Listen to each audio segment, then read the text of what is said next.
All right. I had a lot of people reach out. They were bummed that they missed that networking event that I did my presentation on. So figured I'd record one a little bit more in depth so I can dive into things further, give you guys even more content, which I think will be great. First of all, shout out to Leica. She put on the Real Estate at Work networking event. If you guys missed it, check it out. You can find it on meetup.com. Send me a message. I can send you the link also. But it's an awesome meetup. So today I'm going to be walking you guys through really how to get started and fix and flip. We'll touch on construction numbers, how to curb your risk, running comparable homes, kind of the real basics to flipping houses, but lots of really good content in here. So I'm going to jump right into the slideshow for you now. Let me share my other screen. All right, perfect. So first of all, guys, my company is JH1 Homes, if you didn't already know. A little bit of backstory on me. So I'm going into my 5th year now. It's 2020, 4th year full-time. Right now, my company really is primarily an investment company. I also have the brokerage side of things, but the primary business really is investing. And right now I have about 13 homes between acquisition and sale. Last year, I really dove pretty deep into new construction. So right now we have a 6-unit new construction underway in North Beacon Hill. I got another 4-unit in West Seattle that we're in permitting on. And then I'm building a really awesome 4,000 square foot house out in Magnolia. So since 2017, I've completed over 65 flips. I really pushed hard to just try to scale this business, systemize everything the best I can as well. And so I have a lot of good nuggets that I've kind of picked up through the way, doing all those projects. Also a lot of good info on sourcing deals. My first 2 years, I brought every single deal myself. I negotiated with the sellers. I did everything myself on those, except for 2. So I definitely know how to generate leads, work with sellers, and be able to negotiate good deals. So the way I look at it is when you're looking for your first deal, it seems mythical, right? Like, where do I find this deal? Until you get it, it seems like it's impossible to find. There are 2 things you have an opportunity to do. It's either you're going to trade your time or you're going to trade your money. If you do both, awesome, you're going to excel so much faster. But when you're getting started, you usually don't have a lot of money, so you're going to be looking at time. Here's a really good list of ways that you can just dedicate time. The more time you dedicate, the more you're going to get done, the more leads you're going to get. It's just like anything else. The harder you work, the more you're going to benefit. So networking events, finding awesome agents. You want to find wholesalers. A wholesaler is somebody who's actively marketing to find discounted properties off market, and then you can buy them from them. Letting people know, hey, I'm a buyer, I'm looking for a deal. Be talking about it all the time, like all the time. Door knocking, it's scary, but it will make you better, I promise. It's going to push you out of your comfort zone. It's going to get you comfortable talking to people, and you can find some awesome deals door knocking. So that's a really big one. Cold calling. You can buy lists, just hit the phone, smile and dial, right? Just call people all day long and, just keep calling. You're going to get a lot of no's, but again, you count how many no's until you get to a yes. And then that's your rough, criteria there. It's all a numbers game when you do cold calling. For sale by owners, again, a lot of for sale by owners, they overprice, they sit on the market for a long time. And, eventually they come to a realization and, you can be there ready for it when it happens. Scouring the internet again, looking for, there are a lot of different websites online that people sell houses on. You can look on social media, just really thinking outside the box and just trying to find anywhere to be able to source those deals. And seriously, just tell everyone you know. Figure out a good way to casually bring it up in conversation. Real estate is something that anyone who builds any kind of wealth in this world owns real estate. So it's an exciting topic for people. If you can figure out how to casually bring it up, it's going to be awesome. It'll be really good for you. You can just bring it up casually in conversation, and you'd be surprised how many people know someone who's selling a house. So just always keep that in the back of your mind. So on the flip side of this, we have money, right? If you have a full-time job where you make great money and you're ready to just dive in and really try to get some traction in real estate, build a marketing campaign. And one of the biggest things here is stay consistent. You don't just do it one time. If you send direct mail, don't just send one round of letters. Plan for like minimum 3 to 6 months. Send a letter once a month. At the beginning, you want to hit them twice in a month or let them know you're there and then drop down to once a month. You can do that. But consistency is the number one thing here. Otherwise, you're just not going to get any real traction. So direct mail, putting out signs around the city saying we buy houses, Jared buys houses is what I do. The more personal you can make it, the better, right? So I go with Jared buys houses. People will remember my name. It's a little bit more catchy than just we buy houses. Some people like to do we buy houses because they feel like they see it all over the place and it could be the same person. I prefer to build branding for my own company. Putting out flyers, doing radio ads, hiring canvassers, billboards, bus van ads, internet marketing, SEO, geofencing, and then again, social media. I have done every single one of these things. They all yield different results. They all cost different amounts. Just know that whatever you do, you want to do it and be consistent. And if you do that, you're going to generate leads, right? And then again, build out something that's pretty comprehensive. If you have a ton of money to dedicate to it, you can hit a couple of these items, or you can pick one and just hit it really, really hard. When you're first getting started, I would pick one and hit it hard. You can handwrite letters if you don't have a lot of money also. And that's something that costs very little. You're just paying for the paper, the ink, and a stamp, right? So it doesn't cost too much. So that's a really good, inexpensive way to get going too. And if you build your own custom list, you drive around, you see junky houses called driving for dollars. You build that list, you handwrite a letter, send it out to them. If you want to go over the top, just knock the door, leave a note on their door. Hey, I was driving by. I'd love to buy your house. Call me, Jared. It works, okay?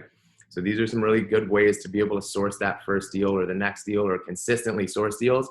But in the end of the day, if you're not in marketing, you're not going to be generating leads and you're not going to be buying houses.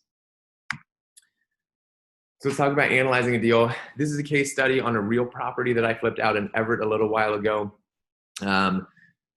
So I'll run through you guys some projected numbers here. This is a very common formula you're going to find kind of in the investment community. ARV is after repair value. You subtract the repairs, you multiply that number times 0.7. And here's what I had. I projected an after repair value of 475. I had 54,000 in repairs. So this was a light renovation, especially for me. I'm usually 150, 200 plus. So this is an easy one for you guys to take a look at though. Multiply that times 0.70 and you get 295,000. Okay, so those were the rough numbers. The projected return is 18%. I personally shoot for 18% return on all my deals or $100,000 minimum profit.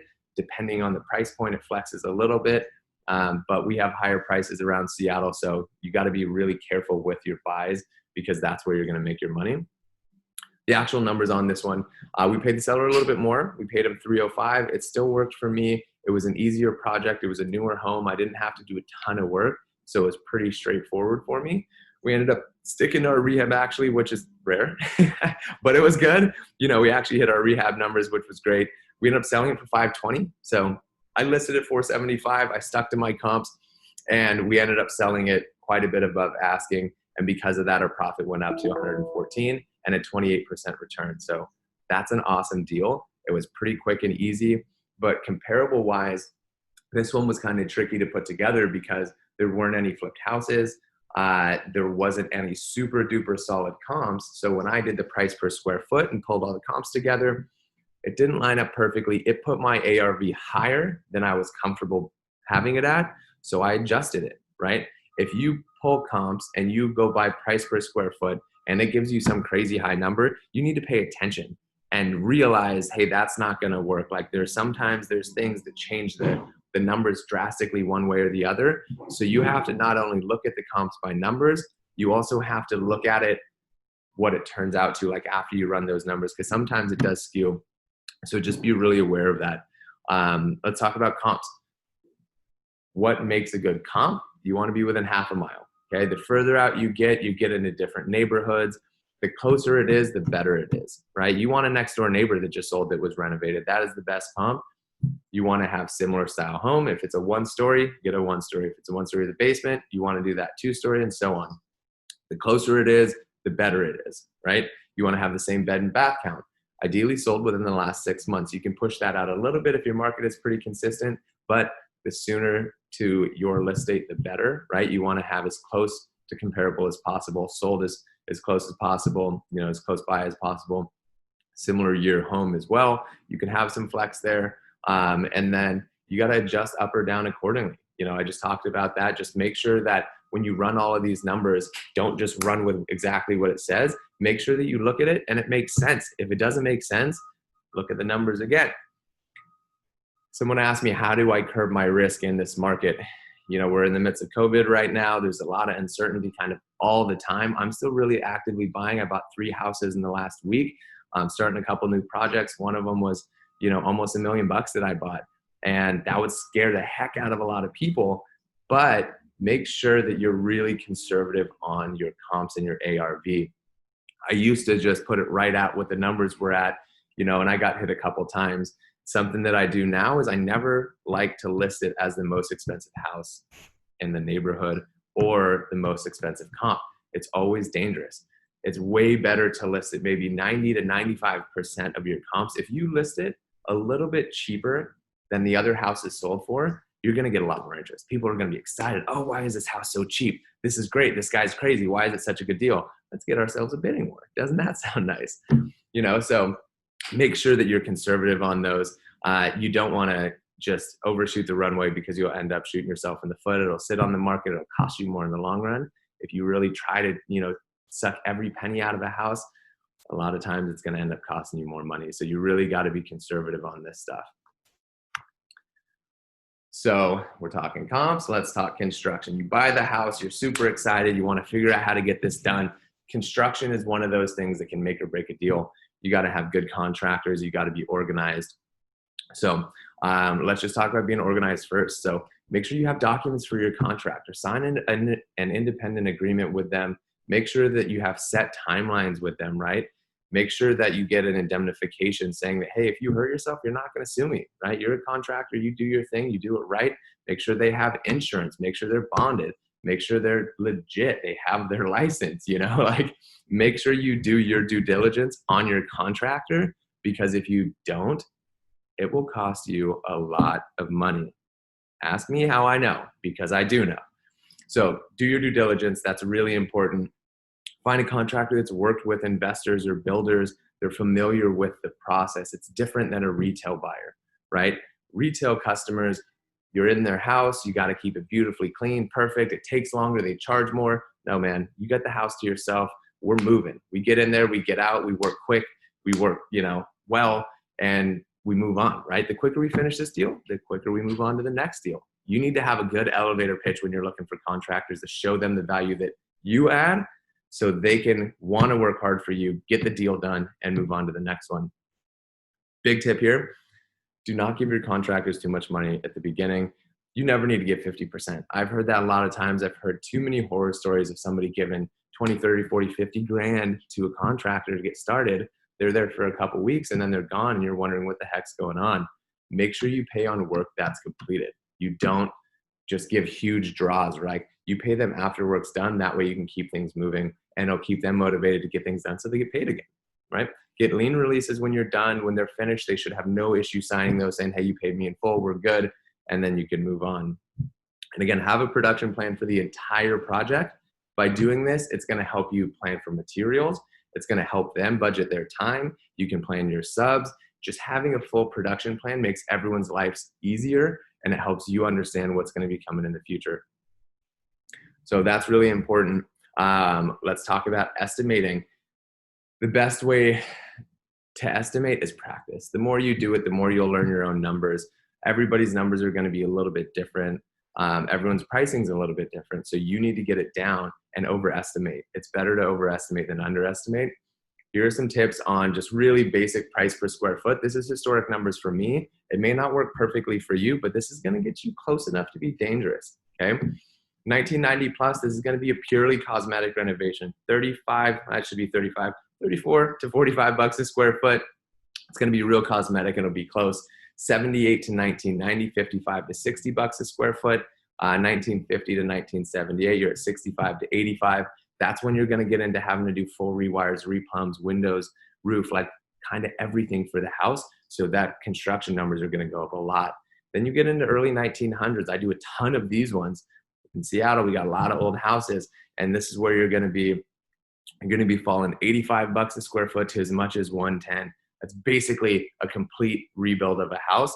I've done this one a lot of times. And again, these numbers are close enough to be dangerous. You get anything near here and you run those numbers on a deal analyzer, you're going to be really close here. So some construction tips. I touched on this a little bit. Partner with an experienced investor or a contractor. They're going to make your life so much easier. They're going to know what they're doing. They're going to know how to get it done. They're going to be able to handle the project and plow through it. Don't over upgrade for a neighborhood. Don't under upgrade. Don't put laminate floors in an area that everyone else has tile. Don't put tile when everyone else has laminate. Run your comps, know what sells, know what needs to go in for that neighborhood, and know what people like.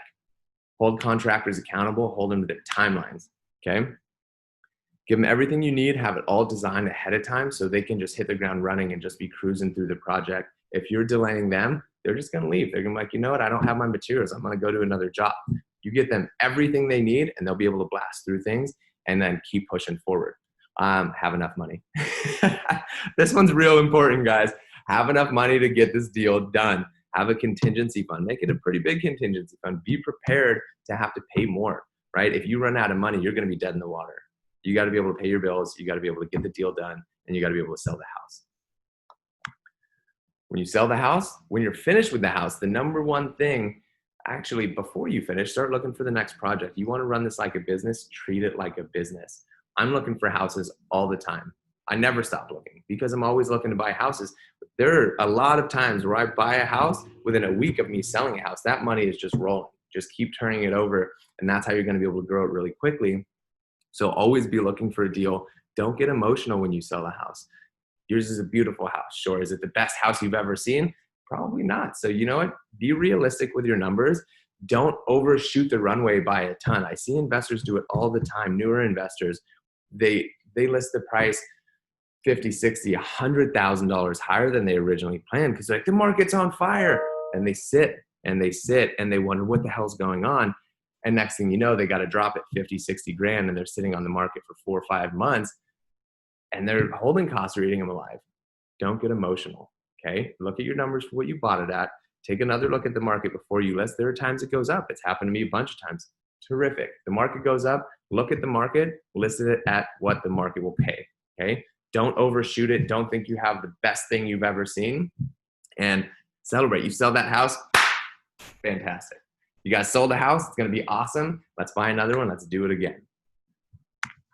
That's it, guys. I hope you enjoyed the presentation. That's really a lot of info I just threw at you. It's all really good stuff. You guys ever have questions? There's my info. You feel free to shoot me an email sometime. I'm happy to help with anything I can.